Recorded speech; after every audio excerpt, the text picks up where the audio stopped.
Welcome to the Transform Sales Podcast, where forward-thinking business leaders come to share their experiences and ideas, learn from each other, and amplify their results together. Hey guys, Amir Reiter here at the Transform Sales Podcast. I got my guest, Filip Popov, VP of Partnerships with Nextsales. What's up, man? Thank you for joining the show. Hey, thank you for having me. How are you? I'm good. The stock market opens in 4 minutes, so we'll see what comes in with the CPI reading and with who's winning the Senate. But everything else is great, man. Just rocking and rolling, helping listeners navigate a cloudy market and buy outsourced sales services all day, every day, man. So I'm excellent. I couldn't be better. Where are you based these days? Where are you right now? Right now in Macedonia. I'm back home. I guess we kind of briefly spoke before going live. I was in Spain and Italy for a couple of weeks, just traveling around.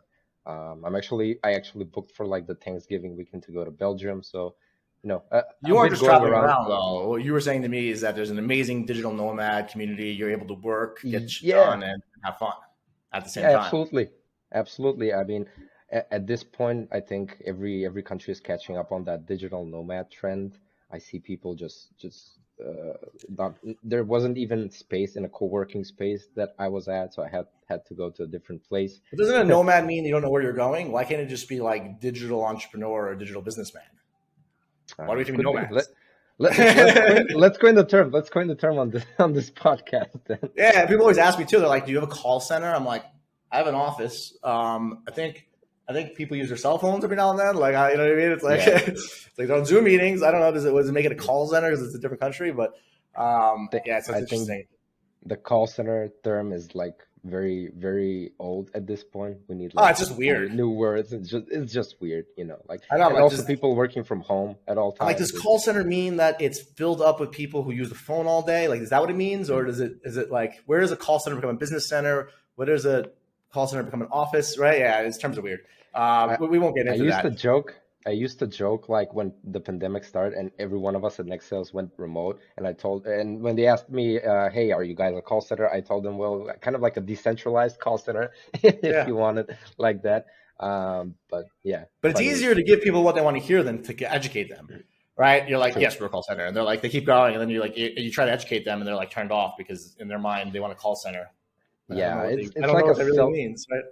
It's like a self-fulfilling prophecy, like some people are just like so stuck on what they want, and they don't really view what other things are, in the market in general, like even better things most of the time. So they want to hire you to get people to focus on their product and service, but they don't want to focus on other people's products and services. So it's bad behaviors, rewards bad behaviors. But for those listening, a lot of the audience here that listens to our show are either buyers of B2B sales agency outsourced campaign services that have either done it before, failed, or they did it before, fired the agency, then got an ROI a year later when a big sale came in, they come back, or they're hiring internally and an outsourced agency, or it's the first time ever, right? So the idea here is to be just super transparent and talk about the mistakes that buyers make when selecting an outsourced agency and also when working with an outsourced agency, so that they can listen to the truth and to honesty and not feel like,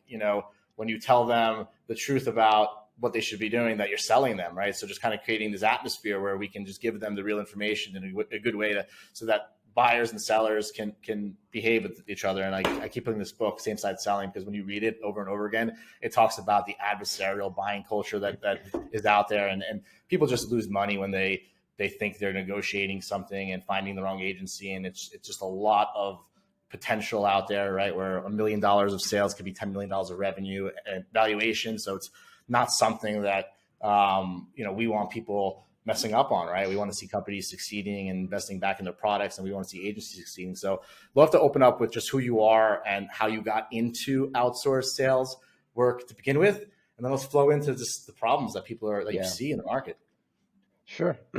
I mean, I was always big on reading self-development and psychology and that sort of thing, maybe even a bit of controversial take like Jordan Peterson. I love Jordan Peterson. Yeah. I mean, you either love him or you hate him. That's what I'm seeing out there. No, that's not true. That's not true. So like, basically it's like, if you're a liberal, you hate him. And if you're a realist who likes reality, you like him. Yeah. They're still kind of part of the world, so that's why I say you either love him or hate him. I personally love him. I follow him every social media channel and whatever. But yeah, I was big on reading him, like Chris Voss, all of these people that were related to sales in a way, and that was kind of like my mindset at that time. This was back in 2018, I guess, more or less. And How old were you I then?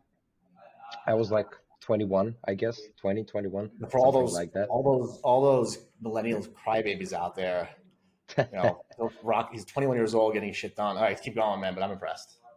Yeah, so I was in general that type of person to go after what he thinks he deserves. So I was with the mindset that it's all up to me if I get good results at something or not. So it's not all of those BS excuses on the side. Oh, but this It's happened not you and that versus happened. me. It's you're here to elevate me, right? It's this whole mentality of Yeah, you're holding me back versus you're showing me where I want to be, and you're yeah. I'm aligned with you, man. yeah, And just go that after got you it. into sales or outsource sales. So that got me into, I guess, I guess both. At that time, I was living with my best friend, with my best buddy, and he started this gig. He was literally the first employee at Nextsales, and when he come back home after a long day of work, he was like so inspired, and he had so much fun during the workday. Like, hey man, we did some cold calls. I spoke with these presidents of these huge multi-million-dollar companies, Yeah, and that got me even more interested and more hyped up. And I was like begging him, okay, when there's like a new project, call me up. And like 3 or 4 months it's later, such a good it did perspective, happen. right?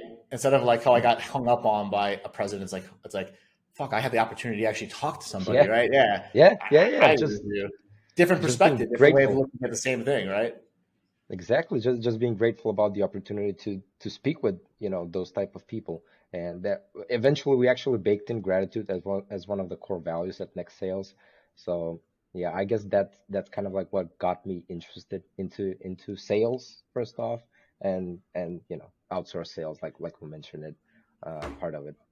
Yeah, listen, I love it and I respect it. And for those listening, I'm like, you're in a whole different part of the world, right? Like English is not your first language, Yeah, right? it's What's your first language? first language is Macedonian, so we have a language here Greek in mix? Macedonia. No, it's a I don't Slavic even know. Yeah. language. It's a Okay. Slavic language, totally Slavic totally language. different.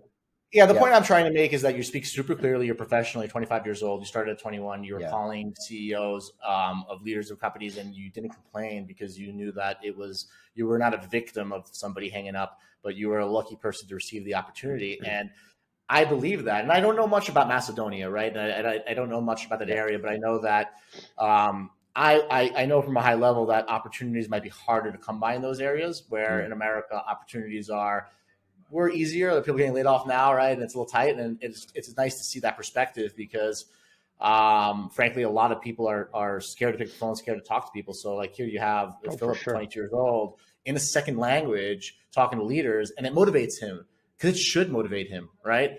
Um, Yeah, absolutely. I mean, we, we, that's been something that I've discussed with many people. Like we're lucky here that we know English, just because it opens up a lot more opportunities than, for example, people in Macedonia who don't know English. They're really kind of like stuck in this ecosystem, if you they get will. stuck in the game, right? And the game, Yeah, what I learned about first world and third world countries is I live in Colombia now, and I used to live in the States. And what I learned is that it's the way that the people at the top get to the top, right? And there's two mentalities. In yeah, Western world, it's like let's give people free access and ride their wave, right? In a way, it's like you got guys like Google who are Sergey Brin, who's like I forgot where he's from, but he's from Eastern European, right? And like mm, you let the guy in, you let him do his thing, he builds a $1 billion company. How many billionaires do you think Google has made on their stocks? Probably 70,000, right? And so it's like let's have this open culture and ride the wave of the great innovators. And then what I've noticed about Colombia, it's more like distract and put mm, employment laws that tax 40% and then strong employment laws against buyers, let them fight each other so nobody gets to the top, right? And now that I see yeah. this here in Colombia, I think that's probably the same play you see in Macedonia and these It's places because starting it's like two thoughts. start. Yeah, Yeah, it's like it's money in fast, money out fast evolution. The other thing is like, no, let's let it in slow and out slow and hold it, right? yeah, yeah. And that's where you get Agreed. people from everywhere moving to America. That's why, right? It's a common thing. It's a very common thing for Macedonians to move out, especially in America. I mean, my uncle, aunt, and cousin moved out in 2001. My cousin came back, but my uncle and aunt are still there. They're in Florida, so it's a very common thing. I think that with like US. the launch of fintech companies and giving access to just banking fast and quicker, that people will stop leaving their countries and not returning back, and they'll be able to stay and make a difference, because that was fundamentally like, why go back if you're stuck in this like quicksand? You know what I mean? I wire money to Colombia, and like they like lock it down because they think I'm a drug dealer. And it's strange behavior because in Colombia, all the wealthy money is from that time period, right? And then what they did is they put all these restrictive laws on the banks, and they hurt the general population, while all of the people who are in those businesses they got their money in the Cayman Islands, everywhere. They're fine. Yeah, they're like they're very sophisticated multimillionaires, and they're great. And they limited everyone else, and it's crazy to see. But I don't want to take all the time talking about politics and this stuff. Yeah, let's talk about we really got into politics. It's my fault. It's my fault because I admire and respect the youth that works and looks at opportunity the right way. So I just got carried away. But what about people listening right now? They're booking meetings on your calendar. What mistakes are they making, man? And be free to be honest, right? This is an honest zone. Yeah, for sure. So right off the bat, I would say like expectations. It's the number one thing that I see. You know, either some buyers have big expectations or they have no expectations. And I actually think the latter is a bit more complicated because they go like blind into the whole thing. They've probably never hired an SDR or a sales development agency in general, and they're kind of confused. Whereas the people that have big expectations, it's kind of like an uphill battle with them to make them realize that maybe 5 meetings is a huge deal for you. If you have a high lifetime value, you make a lot of money per client. You know, you sell these high ticket deals that take a longer sales cycle to get closed. So I would say the number one thing is that big expectations or no expectations. I like everyone. That. First time I heard of that in that way delivered on the podcast, and it's actually very nice because it's calling out the fact that like, hey, you know, having high expectations is always a bad thing when buying, right? If they're not realistic, but then it also really calls out the fair that it's like, well, we still don't want you just because we're going to sell you and close you because you have no expectations. We want you to have the right expectations, which speaks to the nature of the business, because the sale is just the beginning and then it becomes the service. So what do you think is a remedy for that? What is a remedy that leaders can be doing to their sales leaders or just in general to help people not have high expectations, not have unrealistic, nothing wrong with having high expectations. Unrealistic is wrong, right? Like, can we get to Mars with half $500 million? Probably not, right? And if someone says the budget's $1 billion and then goes, well, okay, we'll do it for $500 million, and you blow up, no one's winning, right? So it's the same thing in sales. You're just not blowing up in a rocket. What's the remedy? I think I speak for everyone when I say that everyone wants like an infinite amount of meetings, or everyone wants to speak with Bill Gates, right? Like we always need to find, okay, who is your particular ICP if you don't know it yet? And let's go out and test the market. Let's be scientists and tweak the messaging based out of it. Let's get a couple of meetings in, see if they're going in the right direction, and then just build up on that, right? So this is also what I'm listening to is like, it's almost what you're almost saying too is that a mistake that buyers make, because I unraveling what you're saying is that not only do they have high expectations and no expectations at all, but fundamentally they typically come when they don't have product market fit. They don't have, they're almost in market validation. And sales what you just said is like, I would say, like no matter what you think, you're not at the point, like, unless you're going to hire 100 SDRs and you're like, you do this, you say this, you do that, because we've been doing this for 5 years and this is the formula, right? You're kind of in this market validation state and expect that the information you get back is actually more or as much valuable as the meetings, because you'll never close a meeting if it's with the wrong person, the wrong thing, right? So basically people are coming in not only without a plan, but they're also coming in really not understanding where they're at in the campaign, right? Which is safe to say that there's not enough education out there to describe the difference between a market validation campaign and a campaign that is designated for ROS, return on sales, right? Like they're just like they're different, right? you're probably living in this market validation campaign for a couple of years until you really have product market fit. And then once you have this ROS, you're like, then that's the time where it's ready to go, right? And most buyers are not in that stage. Yeah, for sure. Agreed. And you asked previously about the remedy, what the remedy is, and I think, you always need to have give a high level executive, a range of what he should expect in terms of ROI, and like you mentioned, ROS. I think like an ROI analysis in the beginning is a very good tool. I mean, you and I have discussed about this as well, We have. right? Just to give them a range. Okay, if you guys have this product that sells at X value, and we're able to achieve 7% connection rate. Out of that 7%, how many turn into meetings? You would see an ROI in 12 months 300%. And for me, that's super reasonable, super realistic. At certain points it goes way higher. We've seen companies at 1500 ROI and maybe even more. I need to check with our Isn't it also safe to say that majority of companies that are seed, Series A, and Series B, they don't even understand that their business model is an ROS on 5 years on a customer. We go with like winning by designs class, and it's like they're raising money to burn money, and the ROS on the forecast is 5 years, but then they want an ROI on cash. And it's weird because they're telling investors like, hey, we're going to burn $1 million, but we'll get $1 million in revenue. That $1 million in revenue is going to be worth $10 million. So it's like, you could spend $1 million, right? Get no money back on the investment, but get $1 million in revenue, have $10 million in valuation. But like, how often do companies actually measure the valuation you generate? Do you ever see that or no? Yeah, that's a great point. That was actually going to be my second thing when talking about top mistakes. People just think that we're unicorns, right? That if their sales cycle is 9 months and they don't close a deal within the first 3 months of working with us, they're like, oh, this is not working, guys. I'm not seeing the ROI. Well, of course you're not, because your average sales cycle is 9 to 12 months. You can't really see, and they don't measure pipeline. They don't look at the pipeline and see the opportunity right there.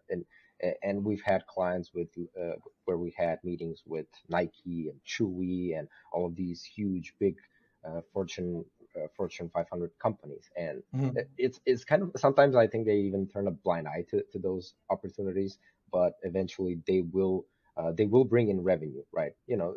I get calls all the time from people who are fired agencies, and I ask them why, and they said they didn't get an ROI, and I go, why do you call me today? And they're like, oh, I just got $1 million deal, and we look back in the element of the CRM, and it was an outsourced sales agency 3 years ago, and I'm like, but didn't you know that? Like, didn't you know that? Like the stats show that like enterprise sales take 6 to 12 months, even longer, right? To say like. Is it a symptom of adversarial procurement, or is it a symptom of lack of education and understanding and fear? Or is it both or neither? My opinion is that we kind of live in this fast world where everyone wants everything to be quick, like right now. I want this thing right now. So we're kind of maybe primed to think in that way. Like, if I don't get an ROI super fast, then it's not working. And I applaud the people that are on to the next SDR, on to the next one. Yeah. Agency. Let me retrain them all. Just try again. Train them, but on 90 days after I train them, let me fire them and start all over again, because that's smart. They do it all the time. Yeah, and then you burn so much energy and so much time just to get something sticky without But I applaud the people that are patient. Like, it takes a lot of courage even to be patient in this market. Yeah, it takes patience, understanding, which was just true. So for me, all valuable stuff, right?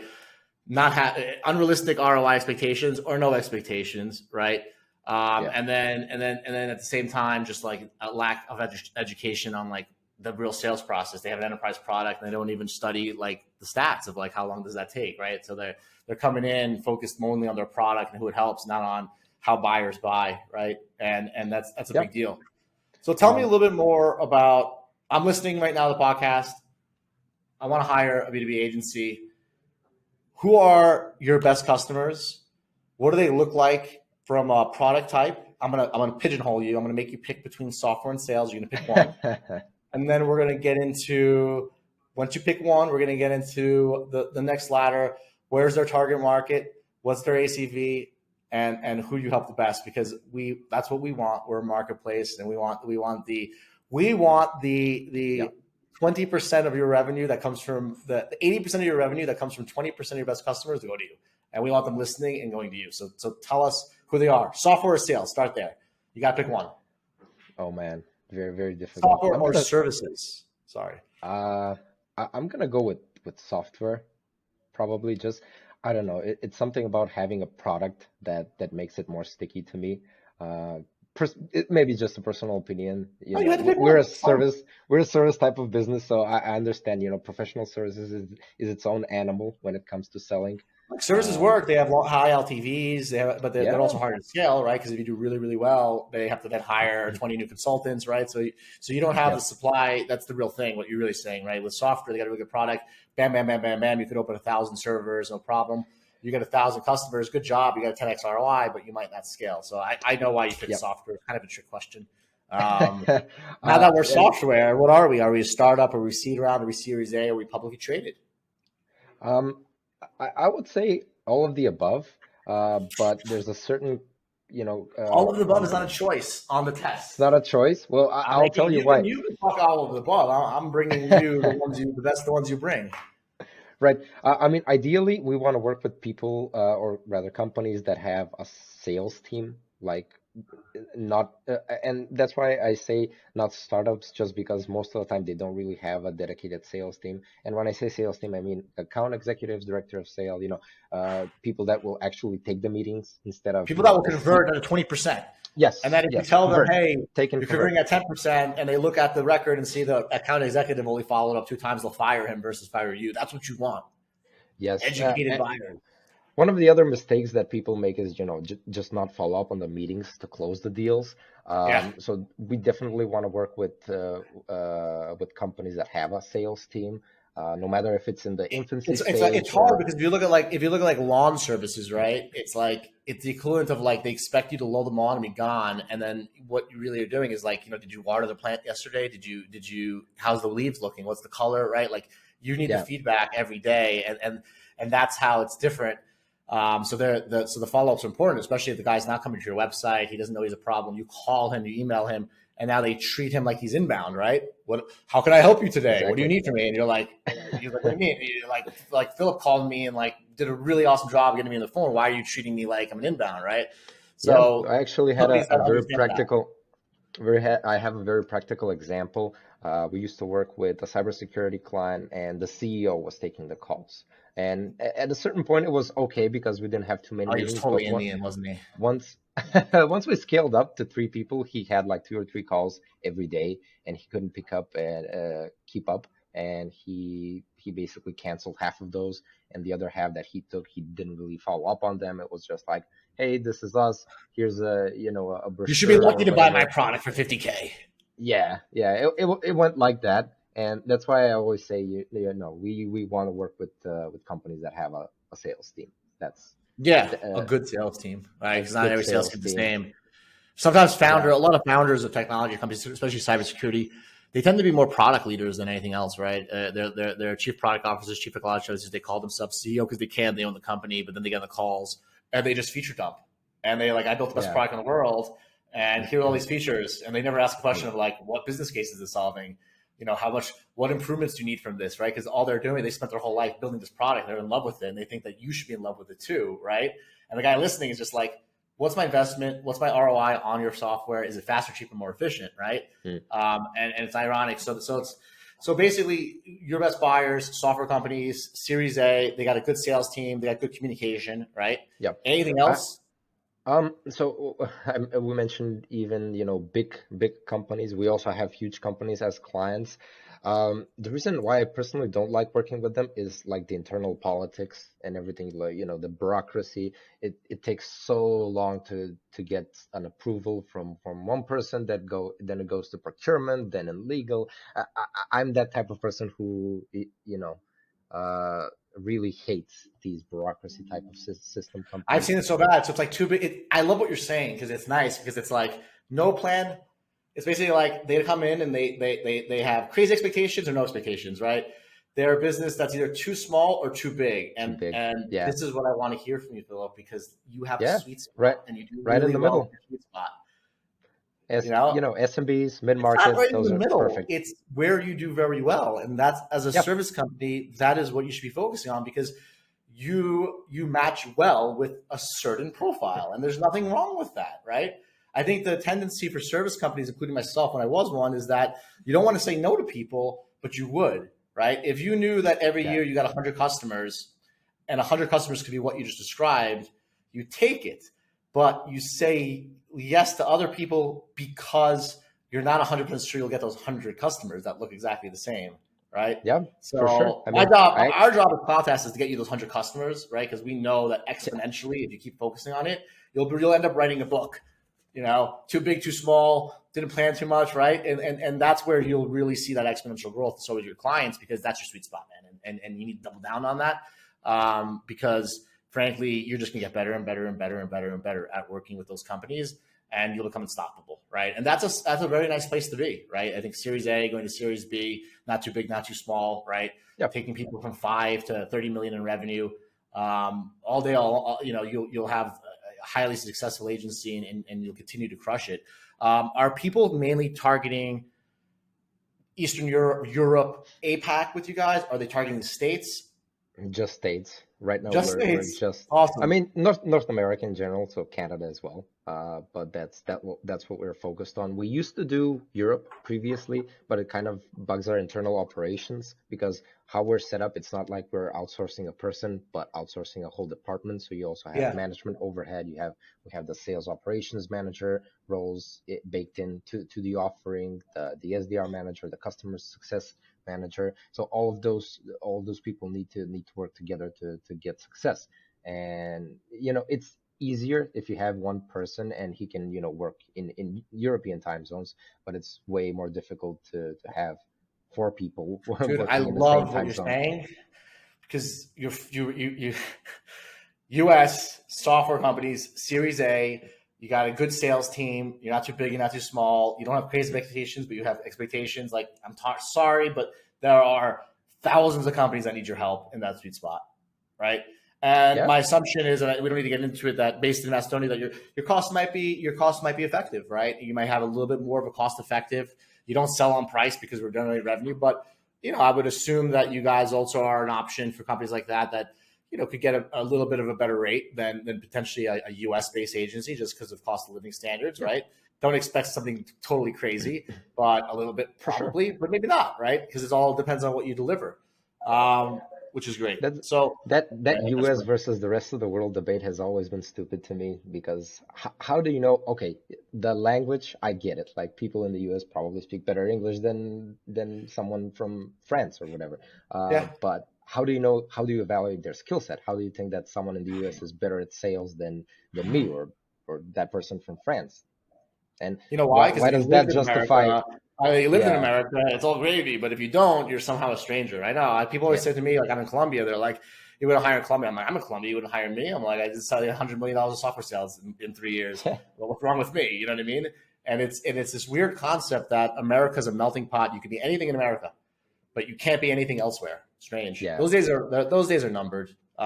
It's part of just nationalism, so, right? Huh? I mean, we have the internet, and previously maybe it was more. It was more like that. The internet changed everything on top of its head. I'm like, look, why you want to live in New York City, make $250,000 and be broke? You make $35K here and you're a king. You know what I mean? Yeah. It's like, but like, they have to tell you these things because they can't have everybody leaving America. They can't have people going and getting beautiful houses in the hills of Macedonia with mansions and help and living a peaceful life. No, they need them stressed out. They need them sick. They need them paying big pharmaceutical companies. It's a common theme, I guess. We gotta have inflation high. You gotta get people stressed out. We gotta give them antidepressants. This is part of the business of America, man. And from it's what like I see, everyone's got their game, right? The other worlds slow things down. They play this game. America plays the game fast, but everything there's a medicine for. It's interesting, right? Yeah. Right. So this is great. I appreciate it. I appreciate you being on the show. I am what you described. Where can I find you? What's the best way to meet with you guys or with you? Tell me the channels. LinkedIn, Instagram, website. Where can they reach out? LinkedIn. I always say LinkedIn. I just love LinkedIn. Maybe it's turning into kind of like the Facebook of the business world lately, with Yeah, everyone just sharing their crazy stories for some apparent reason. if you like Um, it. but yeah, I still like it. I still think it's a very valuable network. I mean, if you follow the right people, and the right companies, there's like huge education out there. So LinkedIn first and foremost. Yeah, everyone is welcome to look at our website, nextsales.io. We have that's that's one thing, and the alternative is our reps will reach out to you. We're running Yeah. campaigns for If next you sales as don't find, well. if you don't find Philip, he will find He you. will find you. I love That's that. true. As you should. As you should. You're an Yeah, expert. it's You're an expert in it. finding the right personas you can help. Yeah, You're an we expert in take our doing own your medicine, job, and right? then you do your job on behalf of for other people. The same job. I'm the same way, man. That's how we build CloudTask. This has been great. I look forward to seeing your agency grow. I look forward to seeing you guys in Colombia, meeting you guys personally, and I look forward to you guys being on our summit that we're hosting this year. That I'm going to announce the date sometime in January, February. I haven't figured it out yet. Everybody listening, this is the Transform Sales podcast. Check us out, cloudtest.com. You can reach me Instagram, Amir Reiter, Facebook, Amir Reiter. I'm on the channel. Unlike Philip, you can get me anywhere. Maybe TikTok soon. I'm trying to use it. I don't know, doing some for sales freelancers, getting them in the world. And thank you for tuning in, guys. Philip, man, have a good day. Keep crushing it. Yeah, thanks, Amir. This was great. Talk to you soon. You got it.